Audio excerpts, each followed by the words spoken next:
stand, starting position, and then go to feet apart. Take the feet apart at least 2 shoulder widths apart. Inside, stretch your arms up, parallel to the ground.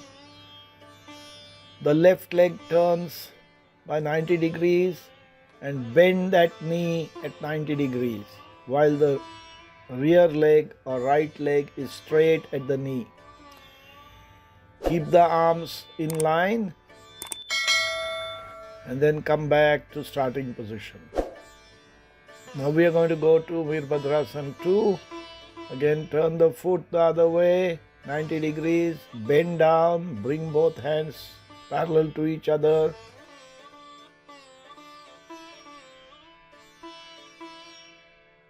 Take them overhead, stretch the elbows, make sure the right leg is straight from the knee and the left leg is bent at the knee.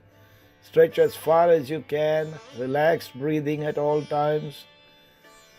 Sthira Sukham Asanam, and then come back to starting position. Now you are going to do Veerabhadrasana 3 variations, starting with the same feet apart, left leg turn 90 degrees, turn the neck towards that side, arms straight, bring the arms in line from above, stretch up, keep the arms over your head, and now keep the whole body of the right leg and the arms in one line parallel to the floor. Balance on one leg, relax breathing, and then slowly return back to starting position. That is Veerabhadrasana 1, 2 and 3.